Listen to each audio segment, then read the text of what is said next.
brought to you by BunnySlippers.com. Check out their brand new Dino sound slippers. Slippers make a roaring sound every 3 steps. Made with green scaly fabric, soft plush uppers, foam footbeds, non-slip grips on soles, and 3 white claws on each foot. One size fits most up to women's 10.5, men's 9. Footbed measures 10.5. Black Clock Audio Tales is a daily podcast that reads you a story, either a chapter of a novel or a whole short story. Join us in our exploration of old ghost stories, supernatural fiction, horror tales, folk tales, fantasy, gothic horror, weird fiction, and cosmic horror. And don't forget to join us for our monthly show about the Cthulhu Mythos. Look for our podcast near the old wishing well in the blasted heath, wherever you find your podcasts. We suggest Podbean or Apple Podcasts. Find us on the web at pgttcm.com and at Black Clock Audio on Instagram, Twitter, and Facebook, and Black Clock Audio Tales on YouTube. Welcome to Black Clock Audio Tales. Check out our new website over at www.pgttcm.com. Edited by Daniel Spitzer, music by Kevin MacLeod. The Chamber, Oppressive Gloom, Despair. Welcome to Part 1, Folklore of Great Britain. Join us at the end of the month when we talk about the great old ones.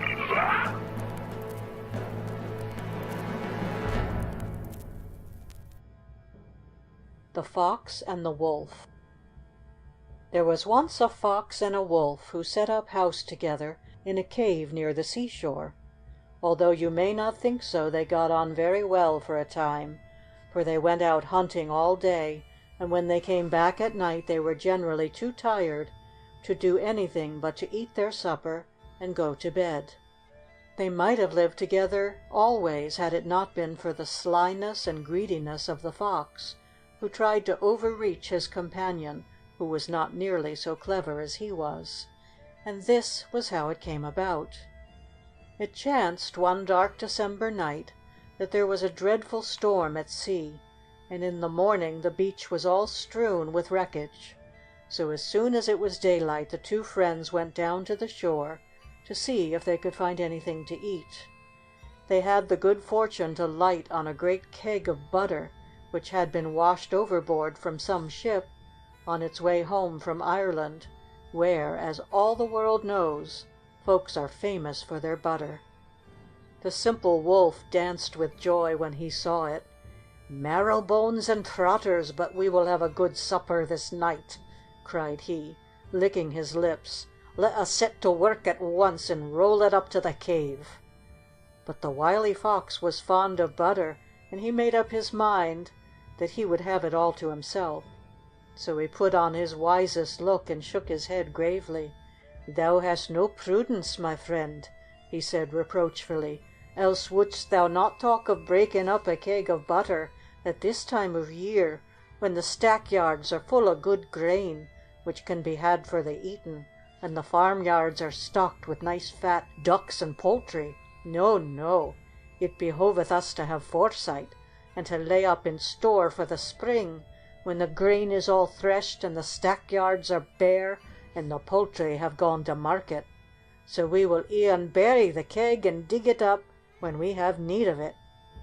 Very reluctantly, for he was thinner and hungrier than the fox, the wolf agreed to this proposal. So a hole was dug and the keg was buried, and the two animals went off hunting as usual. About a week passed by.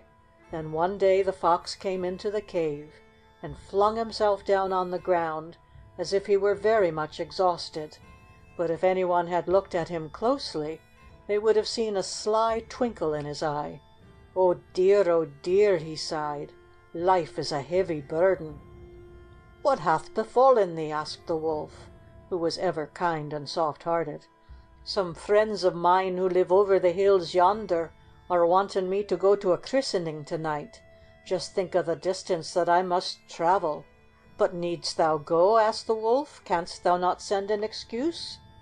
"I doubt that no excuse would be accepted," answered the fox, "for they asked me to stand godfather. Therefore it behoveth me to do my duty and pay no heed to my own feelings." So that evening the fox was absent and the wolf was alone in the cave. But it was not to a christening that the sly fox went. It was to the keg of butter that was buried in the sand. About midnight he returned, looking fat and sleek, and well pleased with himself. The wolf had been dozing, but he looked up drowsily as his companion entered. "Well, how did they name the bairn?" he asked. "They gave it a queer name," answered the fox. "One of the queerest names that I ever heard." "And what was that?" questioned the wolf. "Nothing less than Blazy Ann. Let me taste," replied the fox, throwing himself down in his corner, and if the wolf could have seen him in the darkness, he would have noticed that he was laughing to himself. Some days afterwards the same thing happened. The fox was asked to another christening, this time at a place some 25 miles along the shore, and as he had grumbled before, so he grumbled again, but he declared that it was his duty to go, and he went. At midnight he came back, smiling to himself, and with no appetite for his supper. And when the wolf asked him the name of the child, he answered that it was a more extraordinary name than the other. Be na in Hednan, be in its middle. The very next week, much to the wolf's wonder, the fox was asked to yet another christening, and this time the name of the child was Sigriot an Klar, Scrape the Staves. After that the invitations ceased. Time went on, and the hungry spring came, and the fox and the wolf had their larder bare, for food was scarce, and the weather was bleak and cold.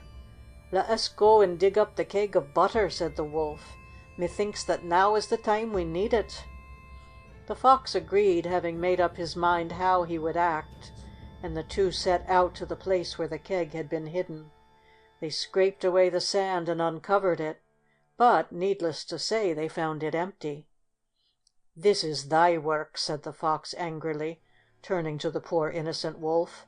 "Thou hast crept along here while I was at the christenings, and eaten it up by stealth." "Not I," replied the wolf. "I have never been near the spot since the day that we buried it together." "But I tell thee it must have been thou," insisted the fox, "for no other creature knew it was there except ourselves, and besides I can see by the sleekness of thy fur that thou hast fared well of late." Which last sentence was both unjust and untrue, for the poor wolf looked as lean and badly nourished as he could possibly be. So back they both went to the cave, arguing all the way, the fox declaring that the wolf must have been the thief, and the wolf protesting his innocence. "Art thou ready to swear to it?" said the fox at last, though why he asked such a question, dear only knows. "Yes, I am," replied the wolf firmly, and standing in the middle of the cave, and holding one paw up solemnly, he swore this awful oath: "If it be that I stole the butter, if it be, may a fateful fell disease fall on me, fall on me." When he was finished, he put down his paw, and turning to the fox, looked at him keenly, for all at once it struck him that his fur looked sleek and fine. "It is thy turn now," he said. "I have sworn, and thou must do so also." The fox's face fell at these words, for although he was both untruthful and dishonest now, he had been well brought up in his youth, and he knew that it was a terrible thing to perjure oneself and swear falsely. So he made one excuse after another, but the wolf, who was getting more and more suspicious every moment, would not listen to him. So, as he had not courage to tell the truth, he was forced at last to swear an oath also, and this was what he swore: "If it be that I stole the butter, if it be, then let some most deadly punishment fall on me, fall on me. Wurum weakum, wurum weakum, wurum wee, wurum wee." After he had heard him swear this terrible oath, the wolf thought that his suspicions must be groundless, and he would have let the matter rest, but the fox, having an uneasy conscience, could not do so. So he suggested that as it was clear that one of them must have eaten the keg of butter, they should both stand near the fire, so that when they became hot, the butter would ooze out of the skin of whichever of them was guilty, and he took care that the wolf should stand in the hottest place. But the fire was big and the cave was small, and while the poor lean wolf showed no sign of discomfort, he himself, being nice and fat and comfortable, soon began to get unpleasantly warm. As this did not suit him at all, he next proposed that they should go for a walk. "For," said he, "it is now quite plain that neither of us can have taken the butter. It must have been some stranger who hath found out our secret." But the wolf had seen the fox beginning to go greasy, and he knew now what had happened, and he determined to have his revenge. So he waited until they came to a smithy which stood at the side of the road, where a horse was waiting just outside the door to be shod. Then, keeping at a safe distance, he said to his companion, "There is writing on that smithy door, which I cannot read as my eyes are failing. Do thou try to read it, for perchance it may be something 'twere good for us to know."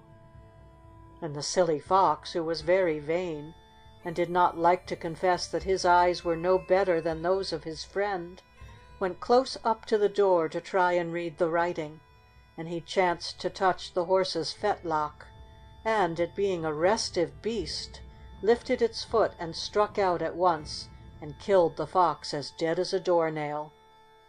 And so, you see, the old saying in the good book came true after all: "Be sure you're safe." Catherine Crackernuts.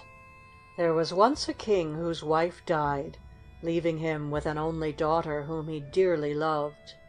The little princess's name was Velvet Cheek, and she was so good and bonny and kind-hearted that all her father's subjects loved her.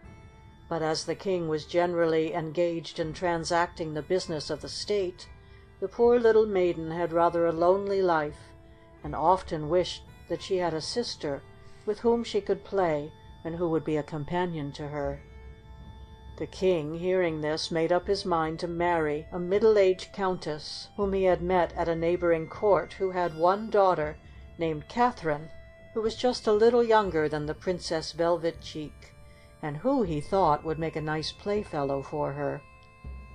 He did so, and in one way the arrangement turned out very well, for the two girls loved one another dearly, and had everything in common, just as if they had really been sisters.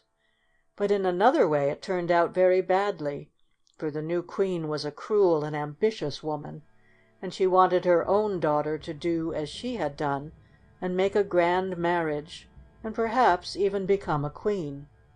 And when she saw that Princess Velvet Cheek was growing into a very beautiful young woman, more beautiful by far than her own daughter, she began to hate her, and to wish that in some way she would lose her good looks. "For," thought she, "what suitor will heed my daughter as long as her stepsister is by her side?" Now among the servants and retainers at her husband's castle there was an old henwife, who, men said, was in league with the evil spirits of the air, and who was skilled in the knowledge of charms and philters and love potions. "Perhaps she can help me to do what I seek to do," said the wicked queen, and one night, when it was growing dusk, she wrapped a cloak round her and set out to this old henwife's cottage. "Send the lassie to me to-morrow morning ere she hath broken her fast," replied the old dame when she heard what her visitor had to say. "I will find out a way to mar her beauty." And the wicked queen went home content. Next morning she went to the princess's room while she was dressing, and told her to go out before breakfast and get the eggs that the henwife had gathered. "And see," added she, "that thou dost not eat anything ere thou goest, for there is nothing that maketh the roses bloom on a young maiden's cheeks like going out fasting in the fresh morning air." Princess Velvet Cheek promised to do as she was bid, and go and fetch the eggs. But as she was not fond of going out of doors before she had had something to eat, and as, moreover, she suspected that her stepmother had some hidden reason for giving her such an unusual order, and she did not trust her stepmother's hidden reasons, she slipped into the pantry as she went downstairs, and helped herself to a large slice of cake. Then, after she had eaten it, she went straight to the henwife's cottage and asked for the eggs. "Lift the lid of that pot there, your Highness, and you will see them," said the old woman, pointing to the big pot standing in the corner, in which she boiled her hen's meat. The princess did so, and found a heap of eggs lying inside, which she lifted into her basket, while the old woman watched her with a curious smile. "Go home to your lady mother, hinny," she said at last, "and tell her for me to keep the press door. Better snip it." The princess went home, and gave this extraordinary message to her stepmother, wondering to herself the while what it meant. But if she did not understand the hen wife's words, the queen understood them only too well, for from them she gathered that the princess had in some way prevented the old witch's spell doing what she intended it to do. So next morning, when she sent her stepdaughter once more on the same errand, she accompanied her to the door of the castle herself, so that the poor girl had no chance of paying a visit to the pantry.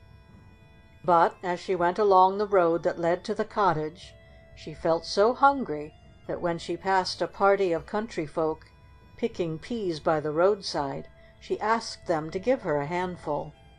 They did so, and she ate the peas, and so it came about that the same thing happened that had happened yesterday. The hen wife sent her to look for the eggs, but she could work no spell upon her, because she had broken her fast. So the old woman bade her go home again and give the same message to the queen. The queen was very angry when she heard it, for she felt that she was being outwitted by this slip of a girl, and she determined that although she was not fond of getting up early, she would accompany her next day herself and make sure that she had nothing to eat as she went. So next morning she walked with the princess to the hen wife's cottage, and, as had happened twice before, the old woman sent the royal maiden to lift the lid off the pot in the corner in order to get the eggs. And the moment that the princess did so, off jumped her own pretty head, and on jumped that of a sheep. Then the wicked queen thanked the cruel old witch for the service that she had rendered to her, and went home quite delighted with the success of her scheme, while the poor princess picked up her own head and put it into her basket along with the eggs, and went home crying, keeping behind the hedge all the way, for she felt so ashamed of her sheep's head that she was afraid that anyone saw her. Now, as I told you, the princess's stepsister, Catherine, loved her dearly, and when she saw what a cruel deed had been wrought on her, she was so angry that she declared that she would not remain another hour in the castle. "For," said she, "if my lady mother can order one such deed to be done, who can hinder her ordering another? So methinks 'twere better for us both to be where she cannot reach us." So she wrapped a fine shawl round her poor stepsister's head, so that none could tell what it was like, and putting the real head in the basket, she took her by the hand, and the two set out to seek their fortunes. They walked and they walked till they reached a splendid palace, and when they came to it, Catherine made as though she would go boldly up and knock at the door. "I may perchance find work here," she explained, "and earn enough money to keep us both in comfort." But the poor princess would fain have pulled her back. "They will have nothing to do with thee," she whispered, "when they see that thou hast a sister with a sheep's head." "And who is to know that thou hast a sheep's head?" asked Catherine. "If thou hold thy tongue and keep the shawl well round thy face, and leave the rest to me."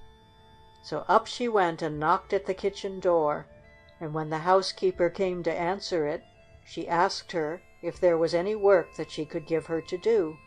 "For," said she, "I have a sick sister who is sore troubled with the migraine in her head, and I would fain find a quiet lodging for her where she could rest for the night." "Dost thou know aught of sickness?" asked the housekeeper, who was greatly struck by Catherine's soft voice and gentle ways. "Aye, do I," replied Catherine, "for when one's sister is troubled with the migraine, one has to learn to go about softly and not to make a noise." Now it chanced that the king's eldest son, the crown prince, was lying ill in the palace of a strange disease, which seemed to have touched his brain, for he was so restless, especially at nights, that someone had always to be with him to watch that he did himself no harm, and this state of things had gone on so long that everyone was quite worn out, and the old housekeeper thought that it would be a good chance to get a quiet night's sleep if this capable-looking stranger could be trusted to sit up with the prince. So she left her at the door and went and consulted the king. And the king came out and spoke to Catherine, and he too was so pleased with her voice and her appearance that he gave orders that a room should be set apart in the castle for her sick sister and herself, and he promised that if she would sit up that night with the prince and see that no harm befell him, she would have as her reward a bag of silver pennies in the morning. Catherine agreed to the bargain readily, for, thought she, "'twill always be a night's lodging for the princess, and forby that a bag of silver pennies is not to be got every day." So the princess went to bed in the comfortable chamber that was set apart for her, and Catherine went to watch by the sick prince.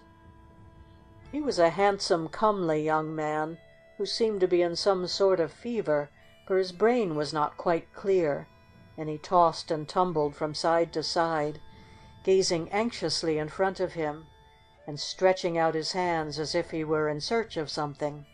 And at 12 o'clock at night, just when Catherine thought that he was going to fall into a refreshing sleep, what was her horror to see him rise from his bed, dress himself hastily, open the door, and slip downstairs, as if he were going to look for somebody.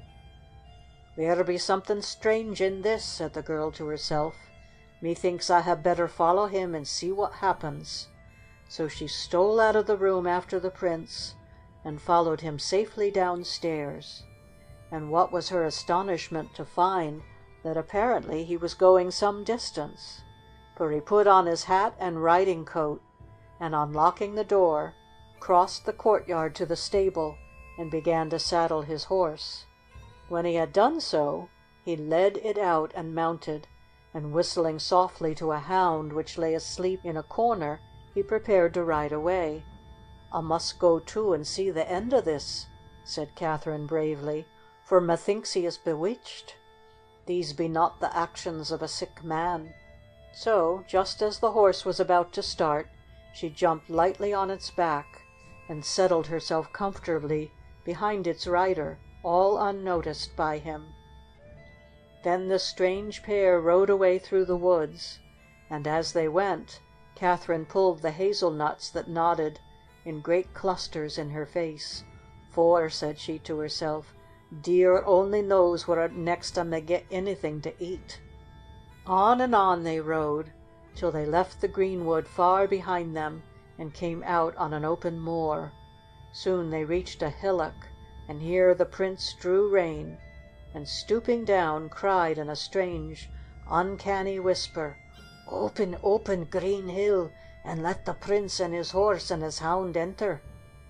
"And," whispered Catherine quickly, "let his lady enter behind him." Instantly, to her great astonishment, the top of the knowe seemed to tip up, leaving an aperture large enough for the little company to enter. Then it closed gently behind them again. They found themselves in a magnificent hall, brilliantly lighted by hundreds of candles stuck in sconces round the walls. In the center of this apartment was a group of the most beautiful maidens that Catherine had ever seen, all dressed in shimmering ball gowns, with wreaths of roses and violets in their hair. And there were sprightly gallants also, who had been treading a measure with these beauteous damsels, to the strains of fairy music. When the maidens saw the prince, they ran to him, and led him away to join their revels. And at the touch of their hands, all his languor seemed to disappear, and he became the gayest of all the throng, and laughed and danced and sang as if he had never known what it was to be ill. As no one took any notice of Catherine, she sat down quietly on a bit of rock to watch what would befall, and as she watched, she became aware of a wee bairnie playing with a tiny wand quite close to her feet. He was a bonny bit bairn, and she was just thinking of trying to make friends with him when one of the beautiful maidens passed, and looking at the wand said to her partner in a meaning tone, "3 strokes of that wand would give Catherine's sister back her pretty face." Here was news indeed. Catherine's breath came thick and fast, and with trembling fingers she drew some of the nuts out of her pocket and began rolling them carelessly towards the child. Apparently he did not get nuts very often, for he dropped his little wand at once and stretched out his tiny hands to pick them up. This was just what she wanted, and she slipped down from her seat to the ground and drew a little nearer to him. Then she threw 1 or 2 more nuts in his way, and when he was picking these up she managed to lift the wand unobserved and to hide it under her apron. After this she crept cautiously back to her seat again, and not a moment too soon, for just then a cock crew, and at the sound the whole of the dancers vanished, all but the prince, who ran to mount his horse, and was in such a hurry to be gone that Catherine had much ado to get up behind him before the hillock opened and he rode swiftly into the outer world once more. But she managed it, and as they rode homewards in the gray morning light, she sat and cracked her nuts and ate them as fast as she could, for her adventures had made her marvelously hungry. When she and her strange patient had once more reached the castle, she just waited to see him go back to bed, and begin to toss and tumble as he had done before. Then she ran to her stepsister's room, and finding her asleep, with her poor misshapen head lying peacefully on the pillow, she gave it 3 sharp little strokes with the fairy wand, and lo and behold, the sheep's head vanished, and the princess's own pretty one took its place. In the morning the king and the old housekeeper came to inquire what kind of night the prince had had. Catherine answered that he had had a very good night, for she was very anxious to stay with him longer, for now that she had found out that the elfin maidens who dwelt in the green knowe had thrown a spell over him, she was resolved to find out also how that spell could be loosed. And fortune favored her, for the king was so pleased to think that such a suitable nurse had been found for the prince, and he was also so charmed with the looks of her stepsister, who came out of her chamber as bright and bonny as in the old days, declaring that her migraine was all gone, and that she was now able to do any work that the housekeeper might find for her, that he begged Catherine to stay with his son a little longer, adding that if she would do so, he would give her a bag of gold bonnet pieces. So Catherine agreed readily, and that night she watched by the prince as she had done the night before, and at 12 o'clock he rose and dressed himself, and rode to the fairy knowe just as she expected him to do, for she was quite certain that the poor young man was bewitched, and not suffering from a fever, as everyone thought he was. And you may be sure that she accompanied him, riding behind him all unnoticed, and filling her pockets with nuts as she rode. When they reached the fairy knowe, he spoke the same words that he had spoken the night before. "Open, open, green hill, and let the young prince in with his horse and his hound." And when the green hill opened, Catherine added softly, "And his lady behind him." So they all passed in together. Catherine seated herself on a stone and looked around her. The same revels were going on as yesternight, and the prince was soon in the thick of them, dancing and laughing madly.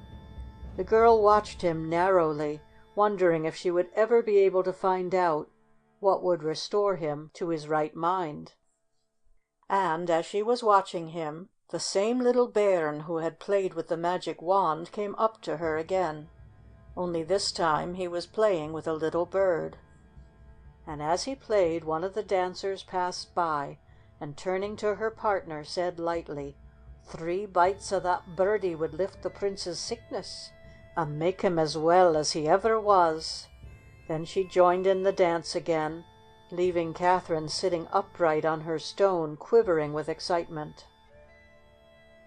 If only she could get that bird, the prince might be cured. Very carefully she began to shake some nuts out of her pocket and roll them across the floor towards the child. He picked them up eagerly, letting go the bird as he did so, and in an instant Catherine caught it and hid it under her apron. In no long time after that, the cock crew, and the prince and she set out on their homeward ride. But this morning, instead of cracking nuts, she killed and plucked the bird, scattering its feathers all along the road. And the instant she gained the prince's room, and had seen him safely into bed, she put it on a spit in front of the fire and began to roast it. And soon it began to frizzle and get brown, and smell deliciously, and the prince in his bed in the corner opened his eyes and murmured faintly, "How I wish I had a bite of that birdie." When she heard the words, Catherine's heart jumped for joy, and as soon as the bird was roasted, she cut a little piece from its breast and popped it into the prince's mouth. When he had eaten it, his strength seemed to come back somewhat, for he rose on his elbow and looked at his nurse. "Oh, if I had but another bite of that birdie!" he said, and his voice was certainly stronger. So Catherine gave him another piece, and when he had eaten that, he sat right up in bed. "Oh, if I had but a third bite of that birdie!" he cried, and now the color was coming back into his face and his eyes were shining.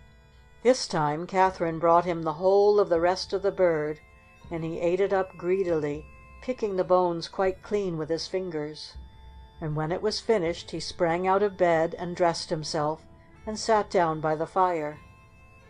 And when the king came in the morning, with his old housekeeper at his back, to see how the prince was, he found him sitting cracking nuts with his nurse, for Catherine had brought home quite a lot in her apron pocket. The king was so delighted to find his son cured that he gave all the credit to Catherine Crackernuts, as he called her, and he gave orders at once that the prince should marry her. "For," said he, "a maiden who is such a good nurse is sure to make a good queen."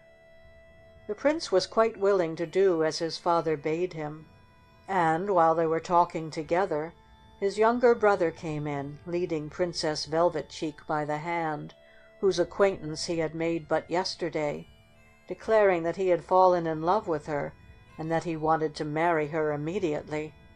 So it all fell out very well, and everybody was quite pleased, and the 2 weddings took place at once.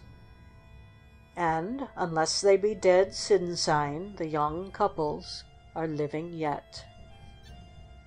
Poem. Times to Sneeze. Sneeze on Monaday, sneeze for a letter. Sneeze on Tuesday, something better. Sneeze on Wednesday, kiss a stranger. Sneeze on Thursday, sneeze for danger. Sneeze on Friday, sneeze for sorrow. Sneeze on Saturday, see your sweetheart tomorrow.